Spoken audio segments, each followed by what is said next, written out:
Good morning to all of you. आज हम लोग बात करेंगे अधिकारों की। अधिकार, जैसा कि हमने पिछले भाग में चर्चा की थी, अधिकार क्या है, व्हाट इज राइट। तो अधिकार हमने बताया था कि क्या है, एक व्यक्ति का राज्य के विरुद्ध दावा है। और हमने साथ ही में बिल ऑफ राइट तक की बात कर ली थी, और उसके बाद में अधिकारों की सार्वभौमिक घोषणा तक बात कर ली थी, जिसमें हमने ये जाना था कि अधिकार क्या है और अधिकार कहाँ से आए। वास्तव में अधिकार क्या है? अधिकार उदारवाद के एक एसेंशियल फीचर्स या आवश्यक चारित्रिक विशेषता है। क्यों? क्योंकि जब हम उदारवाद की बात करते हैं, उदारवाद अक्सर जो है पीसीएस में पूछा जाता है कि लोकतंत्र अपनी वैचारिक पृष्ठभूमि कहाँ से प्राप्त करता है, तो वो कहाँ से है? उदारवाद से है। तो उदारवाद में जहाँ पे व्यक्ति की समानता, स्वतंत्रता, बंधुता एक बड़ा स्थान रखता है, वहीं लॉक के सामाजिक,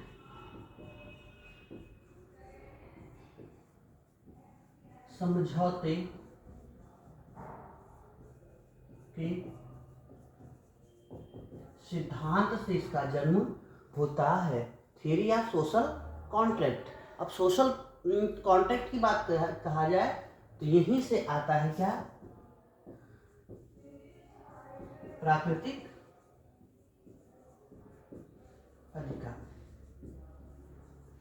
और उसमें से जो कि राज्य समाज द्वारा मान्यता प्राप्त हो और राज्य द्वारा लागू किया जाए, वो क्या है? वो मूल अधिकार है। मूल अधिकार के संदर्भ में जैसा कि हमने बात कर ली थी कि मूल अधिकारों के लिए एक समिति बनाई गई थी। किसकी अध्यक्षता में?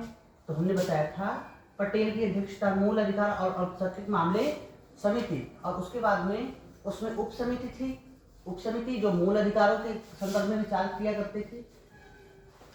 ठीक है। और उसके बाद में जेबी कृपलानी जिसकी अध्यक्षता किया करते थे। तो जेबी कृपलानी ने सामाजिक, आर्थिक और राजनीतिक न्याय के लिए अधिकारों की एक लंबी सूची दी, और अधिकारों की लंबी सूची को दो भागों में विभाजित कर दिया गया। जो प्रवर्तनीय रहा उसको हमने भाग 3 में रखकर मूल अधिकार बना दिया, और जिसको कहा कि इसे लागू करने में भी पैसा लगेगा, संसाधन लगेगा, समय लगेगा, परिपक्वता लगेगा, तो उसे हमने कहा हम अभी नहीं, बाद में लागू करेंगे। तो इस प्रकार यानी भाग 3 क्या है? प्रवर्तनीय, और भाग 4 निदेशक। यानी निदेशक मतलब निर्देशक किसका निर्देशन करता है? तो वो निर्देशन करता है भारतीय सरकार का कि वो किस प्रकार से अपनी नीतियों को बनाए जिससे समाज में सामाजिक, आर्थिक और राजनीतिक न्याय की स्थापना होकर एक जस्ट सोसाइटी यानी न्यायपूर्ण समाज की स्थापना हो सके। यानी ये प्रवर्तनीय, ये अप्रवर्तनीय। ठीक है। और इसके कैरेक्टर क्या है? ये है व्यक्तिगत, छुआछूत के विरुद्ध अधिकार, शोषण के विरुद्ध अधिकार। ये क्या है? व्यक्तिगत अधिकार। उसी तरह ये क्या है? ये है सार्वजनिक या सार्वजनिक, समान कार्य के लिए समान वेतन। पंचायती राज, पहले शिक्षा था, उसके बाद मतलब ये क्या है कि ये सार्वजनिक प्रकृति के जो अधिकार थे या जिनको लागू करने में पैसा लगता था, उनको कहा गया कि अभी हम लागू नहीं करेंगे। ठीक है। अब देखिए ये कौन से अधिकार हैं? तो ये हैं राजनीतिक अधिकार, राजनीतिक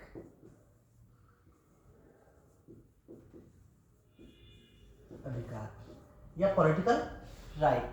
वहीं पर दूसरा कौन से हैं? ये हैं सामाजिक,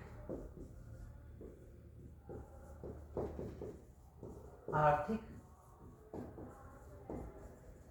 अधिकार। ठीक है।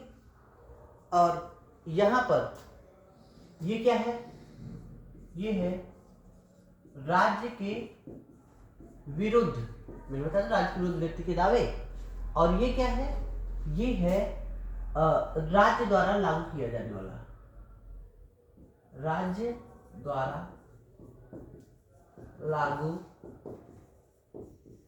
किया जाने वाला। ठीक है। उसी तरह से अगर कहा जाए तो प्रवर्तनीय में कौन सा आर्टिकल आ जाएगा, प्रवर्तनीय में आ जाएगा आर्टिकल 13, 32 और 226। 13 उल्लंघन की मात्रा तक शून्य होगा, 32 रिट जारी करने का सुप्रीम कोर्ट का अधिकार, 226 रिट जारी करने का हाई कोर्ट का अधिकार। उसी तरह से अगर हम यहाँ पे आए तो अप्रवर्तनीय कैसे, आर्टिकल 53, आर्टिकल 52 कहता है कि राज्य निजी तत्वों के लिए राज्य वही है जो आर्टिकल 12 कहता है, और 53 कहता है ये निर्देशक की भूमिका में होंगे, यानी ये राज्य पर किसी तरह से बाध्यकारी नहीं होंगे। ठीक है। और इसमें अगर कहा जाए तो ये सबके लिए है, सबके लिए है। इसमें कहीं कहीं पे विशेष व्यक्तियों की बात की गई, जैसे कहा गया SC, ST, अल्पसंख्यक, उनके लिए विशेष प्रावधान करना, और तमाम ऐसी चीजें जो स्पेशली कुछ लोगों के लिए की जाए, महिलाओं के लिए समान कार्य के लिए समान वेतन, इन सब चीजों को क्या किया गया, यहाँ पे भाग 4 में रखकर कहा गया। अब देखिए आते हैं हम सीधे सीधे अपने आर्टिकल्स पे, और हमारा अधिकारों के संदर्भ में पहला आर्टिकल है आर्टिकल 12।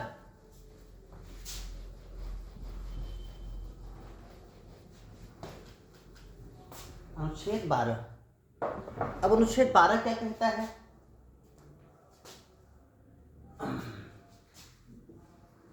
आर्टिकल 12 कहता है राज्य, आर्टिकल 12 केवल इतना काम करता है कि राज्य क्या क्या है, व्हाट इज स्टेट, इसे परिभाषित करने का काम आर्टिकल 12 करता है। तो कहता है भारत सरकार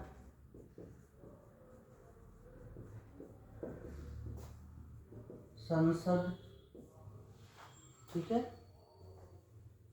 भारत सरकार संसद, राज्य सरकार, उसके बाद में राज्य विधायिका,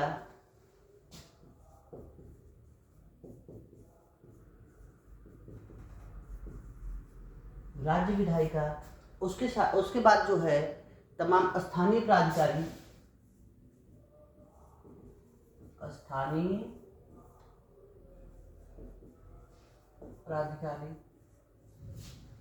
स्थानीय प्राधिकारी कौन से होते हैं, मतलब स्थानीय प्राधिकारी में आपको क्या समझ में आता है, एक तो ग्राम पंचायत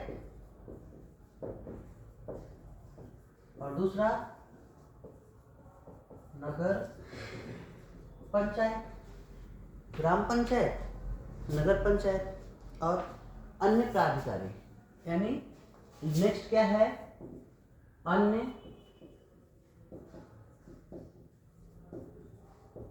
प्राधिकारी।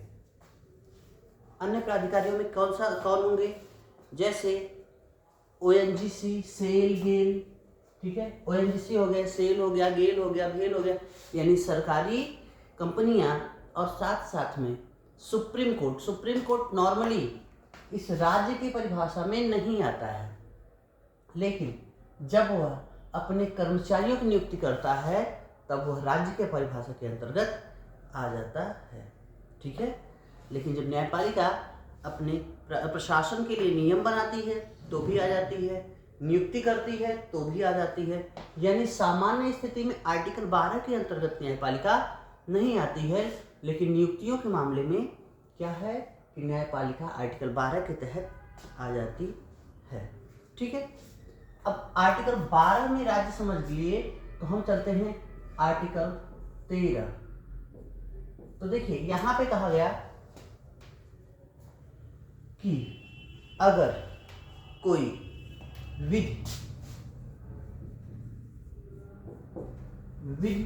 विधि से तात्पर्य आदेश,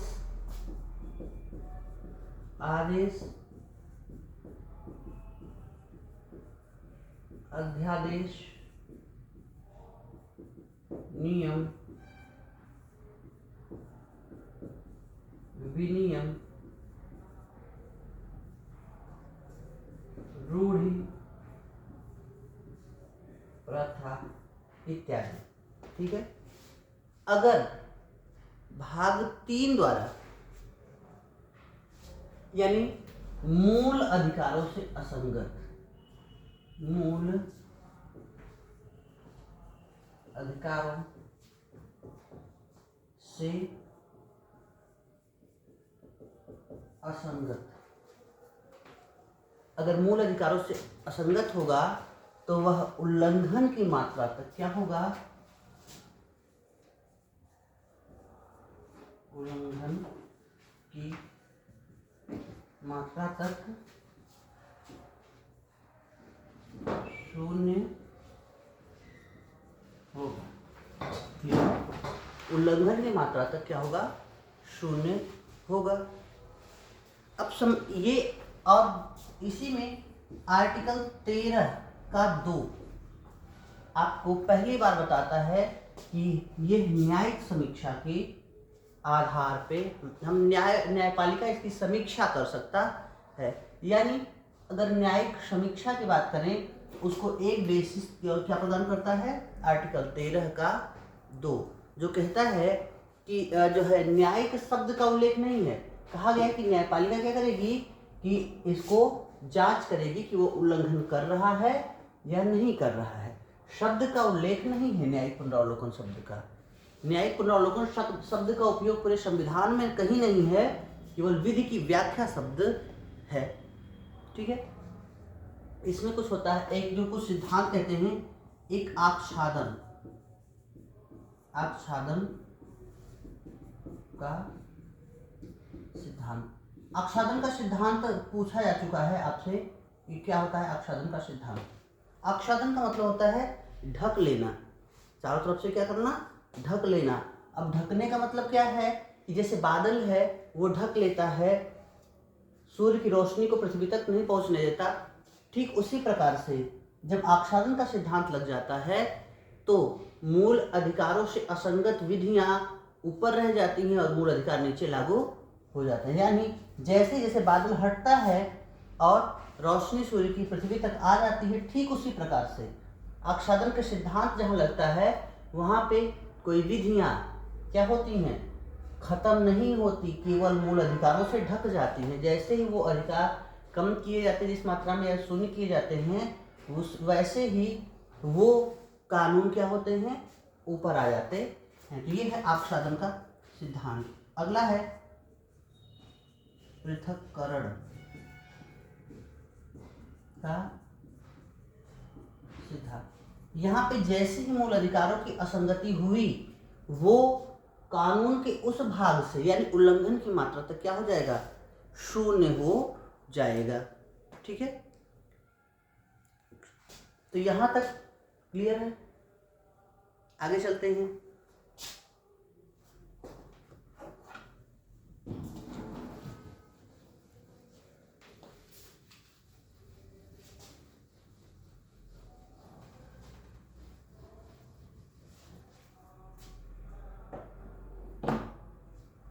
कि मूल अधिकारों की विशेषता, मूल अधिकारों की विशेषता में क्या है, एक तो पहला कहते हैं इसको यूएसए से लिया गया। क्या उसी सेंस में लिया गया जैसे यूएसए में है, तो नहीं, हमने लिया बेसिक चीजें ली और उसे अपने हिसाब से क्या कर दिया, अपडेट किया, अपडेट करके अपने संविधान में क्या किया, लागू किया। कितने मूल अधिकार? 7। ठीक, 7 मूल अधिकार। और उसके बाद में संपत्ति का अधिकार क्या कर दिया गया यहां से? संपत्ति का अधिकार यानी आर्टिकल 31 को क्या कर दिया गया? यहां से हटा दिया गया। संपत्ति के अधिकार को यहां से हटा दिया गया और हटाने के बाद में कौन सा कॉन्स्टिट्यूशन अमेंडमेंट होगा? तो जो 42वां संविधान संशोधन के द्वारा इसे जो है हटाने की टेम्परेरी व्यवस्था की गई और 44वें संविधान संशोधन 1978 द्वारा इसे परमानेंट रूप से यहाँ से हटाकर आर्टिकल 300 में डाल दिया गया। ठीक है, तो इस प्रकार से वर्तमान में कितने अधिकार होंगे? तो हो जाएंगे ये 7 के जगह पे 6 मूल अधिकार। एक्चुअली पीसीएस में ऐसे प्रश्न पूछ सकते हैं कि संविधान प्रारंभ में कितने अधिकार थे या फिर वर्तमान में कितने अधिकार हैं। तो दोनों तरह के क्वेश्चंस के लिए हम तैयार रहेंगे। और दूसरा ये है कि जितने भी मूल अधिकार है वो क्या है? प्रवर्तनीय है। 226 में सुप्रीम कोर्ट, 226 में हाई कोर्ट। निरपेक्ष अगला है कि ये अधिकार जो है निरपेक्ष नहीं है, यानी क्या है? युक्ति युक्त रीजनल रिस्ट्रिक्शन, निर्बंधन के दायरे में है। जैसे आर्टिकल 19 के 1 के क पे यानी बोलने के अधिकार पे क्या क्या चीजें रीजनल रिस्ट्रिक्शंस हैं? एक तो विदेशी राष्ट्र से मित्रों संबंध, भारत की एकता और अखंडता, सामाजिक सौहार्द और किसी तरह से आप अस्थिरता पैदा न करें। इन सब के आधार पे क्या होता है? आर्टिकल 19 के 1 के क पे क्या लग सकता है? युक्त निर्बंधन, यानी उसको समाप्त या कम किया जा सकता है। ठीक है, तो निरपेक्ष अधिकार अगर जो है वो आए, एक ऑप्शन आए मूल अधिकारों के संदर्भ में कि क्या मूल अधिकार निरपेक्ष हैं? तो नहीं। जैसे एक मूल अधिकारों से जितना भी पढ़ा वहां से एक प्रश्न फॉर्मेशन करते हैं, तो वो प्रश्न कैसे हैं? आइए फॉर्मेशन करते हैं उस प्रश्न का।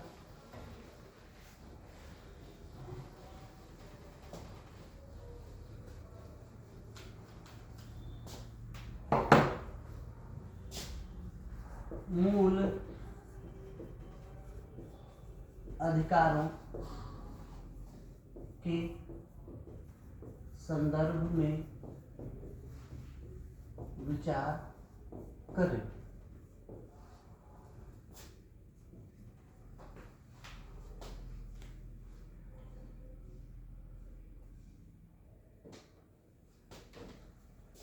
मूल अधिकारों के लिए गठित संवैधानिक या यूं कह लीजिए संविधान सभा में समिति की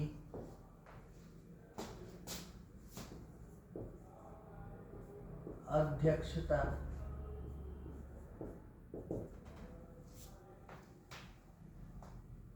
किसने की?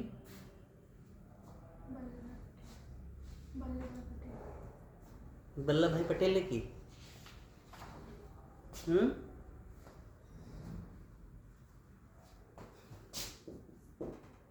JB कृपलानी ने की। ऑप्शन ए हो, ऑप्शन 1 हो गया। ऑप्शन 2 मूल अधिकारों की संकल्पना USA से लिया गया।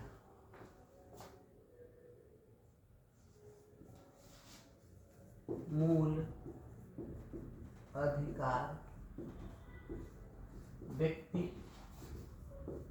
के राज्य के विरुद्ध निरपेक्ष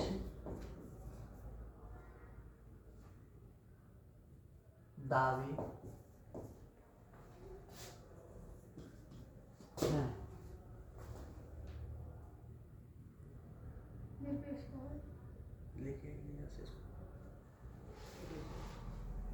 ठीक है। और चौथा अगर देखें तो हम मूल अधिकारों के संदर्भ में अगर चौथी बात जांच करें तो लिखें तो हम लोग एक और बना सकते हैं कि मूल अधिकार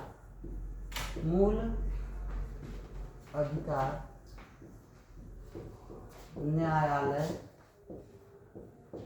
द्वारा प्रवर्तनीय है। सही कथन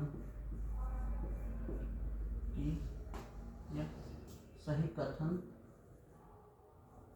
कथनों को छांटें। आइए ए बी सी और डी। अगर हम देखें 1 2 3 1 2 3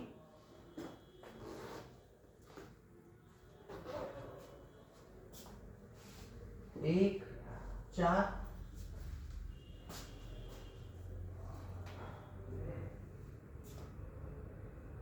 2 4 उपरोक्त सभी। तो कौन सा सही ऑप्शन था? 2 और 4। 2 और 4। ठीक है, बिल्कुल। क्यों? क्योंकि ये प्रश्न आ चुका है कि मूल अधिकार समिति के अध्यक्ष कौन थे, तो सब लोग जेवित रिप्लाई लगा के आए थे और ये एक गलत ऑप्शन था, क्योंकि यहाँ पे पटेल जी थे इस समिति के अध्यक्ष। विवेचन से संकल्पना ली गई थी तो विरुद्ध दावे हैं लेकिन निरपेक्ष दावे नहीं हैं। और मूल अधिकार न्यायालय द्वारा प्रवर्तनीय है, ये सही है, यानी ये गलत और ये गलत। तो 2 और 4 सही ऑप्शन हो गए। तो ऐसे जो है ऑप्शन को एलिमिनेट करके आगे क्वेश्चन बढ़ाए जा सकते हैं।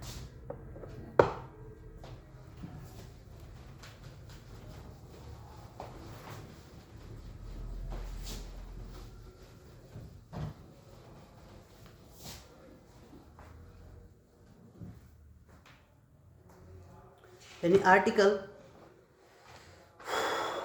12 से लेकर आर्टिकल 32 या 35 तक जो है हम लोग करते हैं नॉर्मली। क्यों नॉर्मली 32 तक क्यों करते हैं कि संवैधानिक उपचारों के अधिकार के बाद में सशस्त्र बलों के संबंध में कुछ अधिकार आ जाते हैं। तो हमने पहला क्या देखा कि हमने उसके मूल अधिकार के हम वो देख रहे थे कि विशेषताएं, मूल अधिकार की विशेषताएं देख रहे थे और हमने लिखा था कि मूल अधिकारों पे युक्त निबंधन है। ठीक, और आते हैं तीसरा, तो सकारात्मक व नकारात्मक दोनों प्रकार के अधिकार। सकारात्मक क्या होता है कि जहां पे कुछ करने के लिए, राज्य को कुछ करने के लिए प्रेरित किया जाता है, वो क्या है, सकारात्मक है। और जहां पे राज्य को कुछ करने से रोका जाता है वो क्या है, नकारात्मक है। जैसे 15 का 3, 15 का 4, 15 3 15 4 16 का 3, 16 का 4, महिला और वंचित, महिला और बच्चे वंचित, महिला और बच्चे वंचित, इनके लिए विशेष अधिकारों की बात की गई है। आगे अधिकारों में जब इसकी बात करेंगे तो इसको और विस्तृत रूप से जानेंगे। वही नकारात्मक में देखा जाए तो 14, 15, 16, तो ये भेदभाव, शोषण और तमाम सरकारी नियुक्तियों में भेदभाव, इनसे क्या करता है, सरकार को रोकता है। तो ये सरकार कुछ करने के लिए कहता है, तो ये क्या है, सकारात्मक। ये सरकार को कुछ करने से रोकता है, तो इसकी प्रति क्या हो गई, नकारात्मक हो गई। तो अक्सर आपसे पूछा जाता है कि कोई अधिकार दे दिया गया, ये सकारात्मक अधिकार है या फिर नकारात्मक अधिकार है, तो आप केवल इतना देखेंगे कि क्या ये अधिकार राज्य को कुछ करने के लिए कह रहा है या राज्य को कुछ करने से रोक रहा है। और करने के लिए कह रहा हो तो सकारात्मक, और करने से रोक रहा हो तो नकारात्मक। इसमें कोई रटने वाली बात नहीं है। अक्सर लोग रटते हैं कि आर्टिकल 15(3), 16(3), 17, कोई रटने वाली बात नहीं, क्लियर कॉन्सेप्ट है। आगे तो कहा गया जो हमारा मूल अधिकार है, जो हमारा मूल अधिकार है वो नागरिक और व्यक्ति सब पर लागू होता है। ठीक है,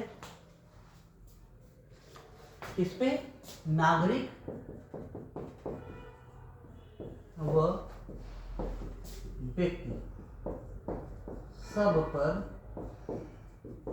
लागू होता है। मैंने व्यक्ति और नागरिक का अंतर आपको बताया था जब मैंने नागरिकता पढ़ाई थी तब। मतलब जो किसी भी प्रकार से भारत में, यानी भाग 2 की किसी भी प्रावधान के तहत भारत का नागरिक है, तो नागरिक और अन्य सब क्या है, व्यक्ति है। तो नागरिक और व्यक्ति पर समान रूप से लागू होता है। लेकिन क्या सब पर, क्या सभी नहीं। आर्टिकल 15, 16, 19, 29, 30 इनको छोड़कर और सभी क्या हैं, व्यक्ति व नागरिक सब पर लागू होते 15, 16, 19, 29, 30। ठीक है, अब देखिएगा अगला है कि भारत में, ये भी प्रश्न आया था कि भारत में मूल अधिकारों को त्यागा जा सकता है। तो भारत में मूल अधिकारों का अधित्यजन का सिद्धांत लागू नहीं होता। यानी आप किसी भी मूल अधिकार को त्याग नहीं सकते। जैसे आपके जीवन के अधिकार को आप त्याग नहीं सकते। क्यों? क्योंकि ये भारत में अधित्यजन का सिद्धांत लागू नहीं होता है। अधित्यजन का सिद्धांत लागू न होने का मतलब ये है कि हम मन से जाओ, आज से हम अपना आर्टिकल 16 छोड़ रहे हैं, आर्टिकल 17 छोड़ रहे हैं, आर्टिकल 18 छोड़ रहे हैं, तो अपने मन से आप छोड़ नहीं सकते। क्यों? क्योंकि भारत में अधिकारों के अधित्यजन का सिद्धांत लागू नहीं होता है। अब अगला है राष्ट्रीय आपात के समय में, राष्ट्रीय आपात के समय मूल अधिकारों का निलंबन। तो कहा गया आर्टिकल 358, आर्टिकल 358 और 359 इसके लिए संबंधित प्रावधान करता है। 358 कहता है कि अगर युद्ध बाह्य आक्रमण के आधार पर अगर राष्ट्रीय आपात लगाया गया है तो आर्टिकल 19 स्वयं क्या है, निलंबित हो जाएगी। युद्ध व बाह्य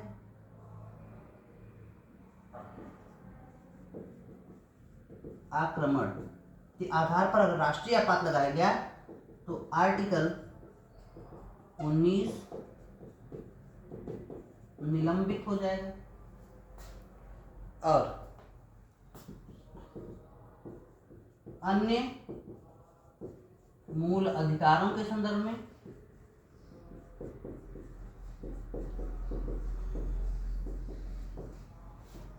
राष्ट्रपति लिस्ट जारी करता है। किस आर्टिकल के तहत?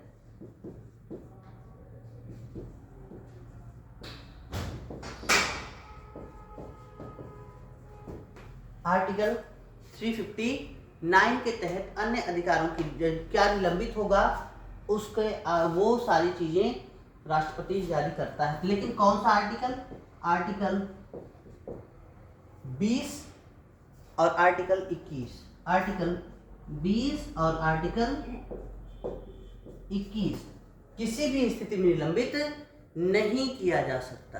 किसी भी स्थिति में निलंबित नहीं किया जा सकता। तो ये रहा हमारे मूल अधिकार की विशेषताएं। संभव है समझ में आई होंगी।